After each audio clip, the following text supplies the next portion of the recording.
será fácil falar em 20 minutos sobre dar essa volta ao mundo, né, em 20 minutos, mas estou muito feliz e honrada por ter sido convidada para esse simpósio, para essa mesa em especial, inclusive porque admiro muito tanto o Elias como o Javier, são colegas, parceiros, amigos de jornada.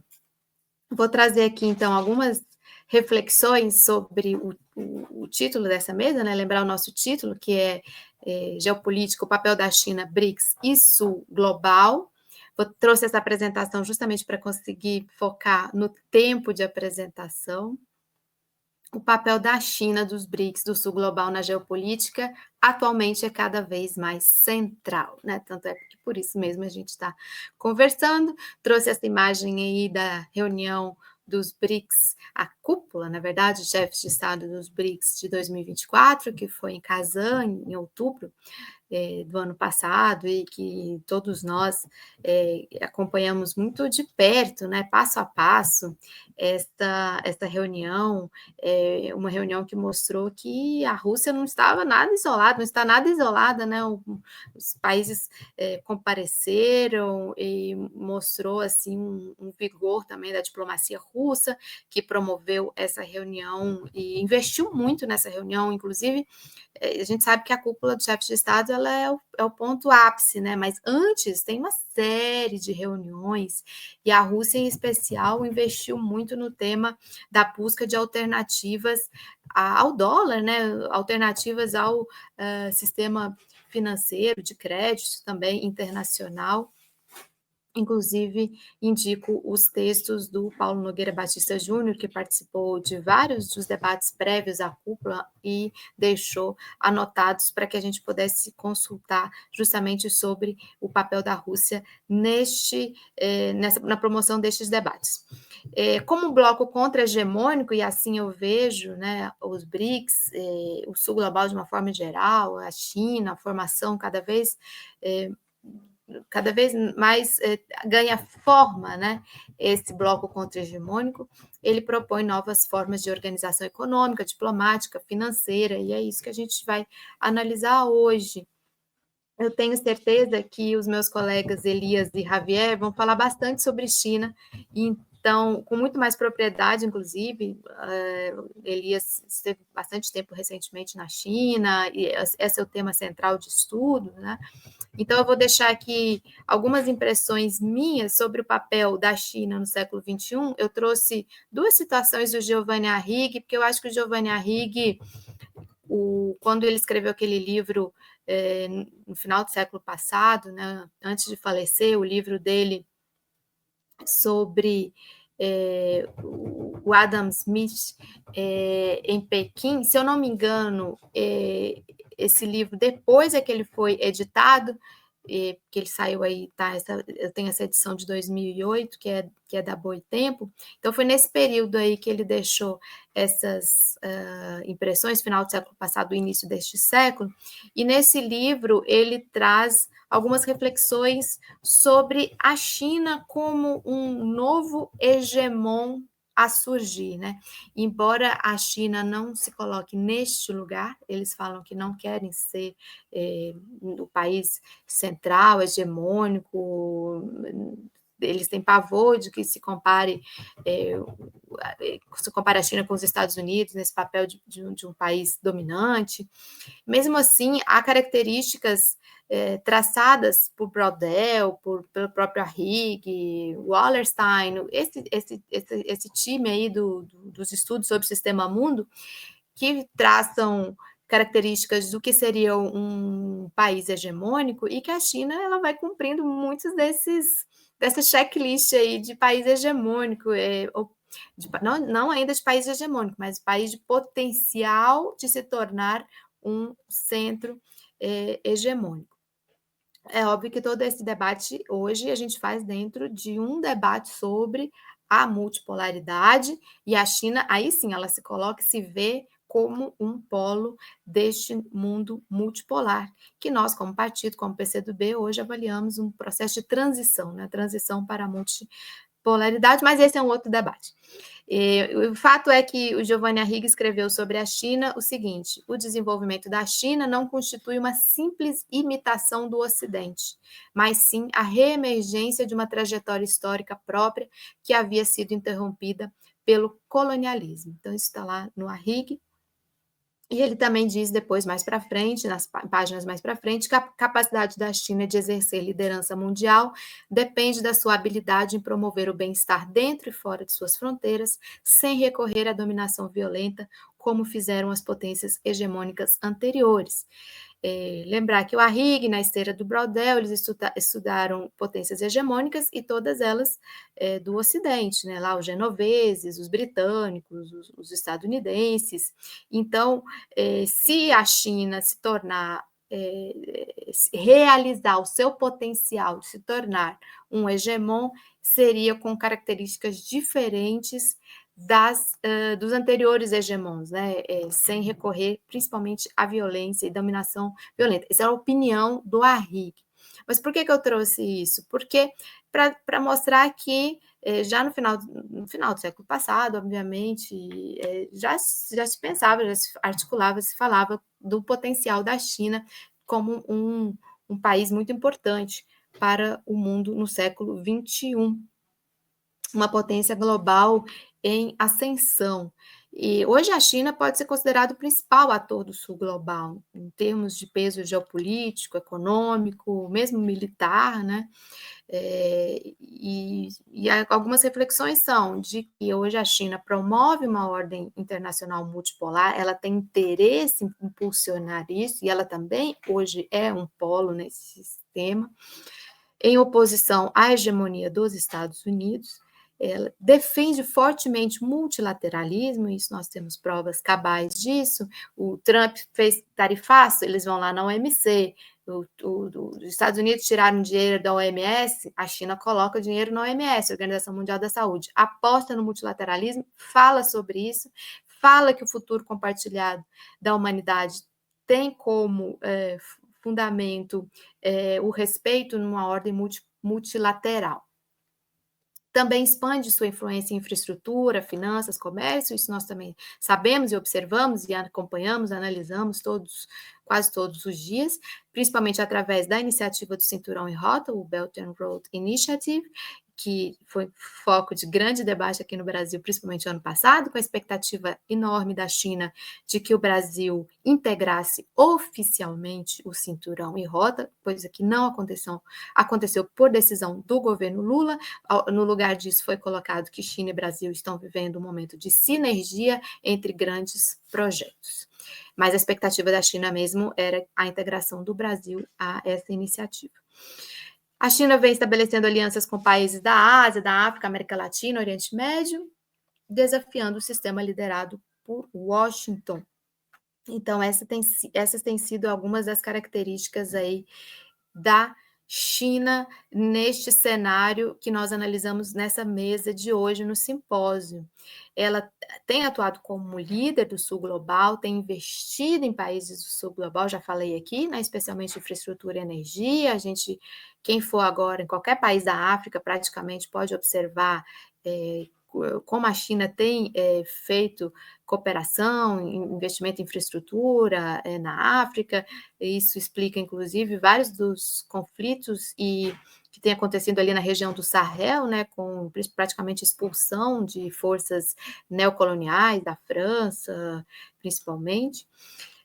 Ela tem avançado especificamente na fronteira da tecnologia, aí tenho certeza que o Javier e o Elias não sei se vão explorar bastante isso, mas estão em contato permanente com a China, e essa é uma das grandes forças motores da China para justamente ser esse potencial hegemon, que é um investimento pesado na inteligência artificial, no 5G, 6G, né? Aqui está 5G, mas na verdade 6G já, semicondutores, computador quântico, vai desafiando o domínio tecnológico ocidental. São poucos os limites que o domínio tecnológico ocidental pode impor à China, aquela questão lá da Holanda, né, das máquinas, dos chips, uma coisa ou outra, mas a China tem rompido as barreiras da fronteira do desenvolvimento em ciência, tecnologia e inovação de uma forma absolutamente acelerada e intensa. A China também é uma forte promotora da paz mundial, temos vários exemplos. A China tem buscado solucionar seus conflitos de fronteira ali com a Índia. Houve, inclusive, nessa reunião dos BRICS que eu mostrei aí de Kazan, uma reunião bilateral entre Modi e Xi Jinping, que foi considerada uma reunião importante. Ela tem oferecido propostas de pontos de negociação para o fim. Vocês lembram daqueles 10 pontos da China, né? Não sei se eram 10 ou 12, mas acho que eram 10 pontos da China como uma proposta para colaborar com a busca de uma solução para a questão da guerra da Ucrânia.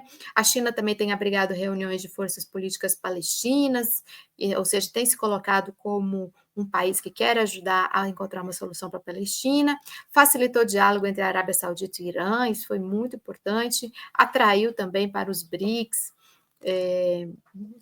para aquela reunião também de cooperação de Xangai, vários países do Oriente Médio, que são países que têm cooperado e têm mantido relações mais estreitas com os Estados Unidos, mas têm participado com esses chamados da China destas reuniões. Essa aqui é uma configuração do BRICS, saindo da China, já passando para o BRICS depois de ampliado em 2024. Aqui eu coloquei uma anotação: a Argentina desistiu de entrar depois da chegada do Milei, né? A gente não vai ter tempo de contar essas histórias, mas a cartinha do Milei, né, saindo dos BRICS e tudo mais. Então, Brasil, Rússia, Índia, China, a África do Sul, Etiópia, Argentina, Egito, a Argentina não, né? Etiópia, Egito, os Emirados Árabes Unidos, a Arábia Saudita e o Irã são hoje membros desse BRICS ampliado, né? Que informalmente a gente chama aí de BRICS Plus ou BRICS+. É um polo de articulação da contra-hegemonia global extremamente importante. Nesse ano de 2025, o Brasil preside os BRICS, então já estão acontecendo uma série de reuniões setoriais e a reunião de cúpula vai ser em julho de 2025. O Brasil deve sofrer muitos ataques por parte dos Estados Unidos, por parte de Trump, justamente por estar coordenando essa reunião e os resultados que possam sair dessa reunião. A gente sabe que esse é um bloco econômico muito pujante, potente, forte, que representa cerca de 40% da população mundial. Temos números aí, dados, não sei se Elias e Javier vão trazer, da soma dos PIBs destes países e qual é o impacto também no PIB global. Um dos pontos fortes do BRICS é o novo Banco de Desenvolvimento, hoje presidido por uma brasileira, pela ex-presidenta Dilma Rousseff. Ele tem proposto comércio e é realizado, não só proposto comércio em moedas nacionais, buscando reduzir a dependência do dólar, projetar uma desdolarização, isso é algo que tem incomodado profundamente os Estados Unidos. Trump já falou sobre isso diversas vezes, nesses 2 meses apenas de governo. E há debate sobre moeda comum, inclusive houve uma brincadeira do Putin, né, com uma cédula na última reunião dos BRICS em Kazan, que seria uma moeda dos BRICS. Em termos de geopolítica, nós sabemos que o BRICS não é uma aliança militar, a la OTAN, né, mas é um espaço de concertação diplomática entre países, diplomática e empresarial também, né, e social também. Cada vez mais os BRICS têm entrado em temas, tem BRICS da educação, tem BRICS da saúde, ou seja, cada vez mais também ampliando o escopo, entre os países que reivindicam aí essa maior participação na governança global, alternativas mundiais ao sistema mundial que nós vivemos, coabitando aí, obviamente, com o sistema capitalista e muitas vezes apresentando propostas que incomodam muito os regentes, né, desse sistema capitalista mundial. Tem agido como um contrapeso a outras alianças ocidentais, né? Então, a gente vai ter alguns comparativos, até que em solo brasileiro. Vamos ver como foi a reunião do G20, agora como vai ser a reunião do BRICS, e outras alianças ocidentais que estão muito incomodadas com a força do BRICS. Eu Já vi aqui que meu tempo não vai dar, eu queria passar rapidamente, então, para essa questão do Sul global, que eu acho que é um conceito muito importante. Eu gosto desse conceito de Sul global, não é todo mundo que adota e gosta, eu acho que ele vem lá de trás, né, dos anos 70 mesmo, Conferência de Bandung, as articulações de países do Sul global para além dos países que estavam mais localizados ou mais identificados aí com os dois polos da Guerra Fria, né? Mas principalmente os países como Cuba, que puxaram, né, essa reunião, essas reuniões de Bandung, e realizaram essas reuniões já naquele tempo falando de uma cooperação sul-sul, né, de uma ordem internacional mais justa. Então, eu acho que é um conceito muito, muito bom, muito apropriado para ser usado. Ele não diz respeito apenas à questão geográfica, obviamente, a gente sabe disso, é bom sempre falar, ele é um conceito geopolítico, histórico, estrutural, países e povos que ocuparam posições subordinadas e ocupam ainda posições subordinadas no sistema mundial capitalista, países que enfrentaram colonialismo, né, países que enfrentaram altos graus e ainda enfrentam de dependência, né? Então, através deste conceito que a gente trabalha hoje, um olhar para o sul global, o Wallerstein, o próprio Arrighi, que eu já citei, o Boaventura, muitos colaboraram para a consolidação deste conceito de sul global, que reconhece a existência de projetos políticos próprios do Sul, modos de vida alternativos, formas de resistência histórica, tem sido central em debates sobre justiça climática, reparação histórica, reforma da governança global, que é algo que o presidente Lula, inclusive, fala muito, cooperação multilateral não hierárquica. Então, correndo aqui para chegar no que eu gostaria de trazer, que é o papel da América Latina neste Sul global. Aqui a gente tem uma foto aí da reunião da CELAC, que é um dos instrumentos do Sul global também, de 2023. Aqui está no centro de branco a Xiomara Castro, que é presidenta de Honduras, e hoje é a presidente da CELAC, e que tem sido presidenta da CELAC, e que tem sido sabotada no último período, na sua presidência, acaba agora em abril a presidência dela, inclusive, curiosamente, eu estive em Honduras no começo deste mês para acompanhar as eleições primárias, lá eles fazem eleições primárias para decidir os candidatos das eleições que vão haver em novembro, né? Eles fazem umas prévias, e eu pude acompanhar ali a dedicação do governo dela à consolidação da CELAC e a CELAC como instrumento de cooperação, mas foi muito, muito sabotada durante toda a sua presidência, principalmente por países aí que se juntaram, Uruguai, Paraguai, Panamá, Equador, El Salvador, países que se juntaram justamente para não deixar prosseguir bem a sua presidência na CELAC. Na nossa América Latina e Caribe, que é de onde nós falamos, onde nós estamos, onde é a nossa prioritária atuação, é importante a gente observar, e eu quero terminar a minha contribuição com essa reflexão, que nós, nas primeiras 2 décadas do século XXI, com as vitórias eleitorais de vários governos, né, Brasil, Argentina, Equador, Bolívia, Chile, mesmo Chile com a Bachelet, El Salvador, com todas essas vitórias, Uruguai, nós avançamos numa temática de integração latino-americana, caribenha e sul-americana, tivemos a Unasul, a criação da CELAC, todo o processo de resistência à OEA, fomos capazes de enfrentar golpes restauradores, né, da agenda neoliberal, golpe na Bolívia, golpe no Brasil, golpe em Honduras, né, onde eu estava falando, golpe no Paraguai, mas houve uma retomada da agenda neoliberal na região, com a novidade da extrema-direita em ascensão em alguns países, e a atual conjuntura, na minha opinião, é de que nós precisamos de novo, retomar a pauta da integração latino-americana e caribenha. E tem uma coisa interessante, a China pode ter um papel importante aqui, neste momento. Está aí o Porto de Xangai, está aí todas as iniciativas de infraestrutura da China que podem ajudar na integração de infraestrutura e logística da América Latina e do Caribe.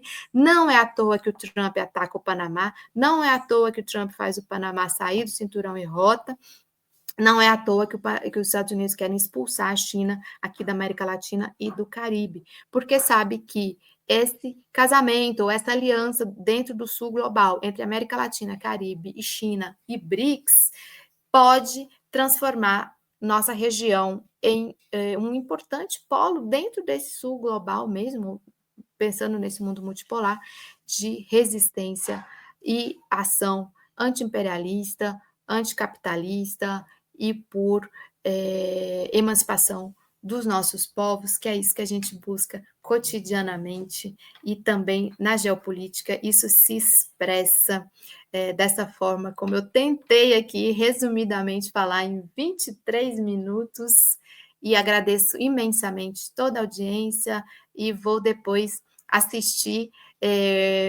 o programa, a mesa completa com a contribuição dos meus colegas do Elias e do Javier, e também com a participação do nosso público aí que está nos acompanhando. Obrigada, gente. Até a próxima.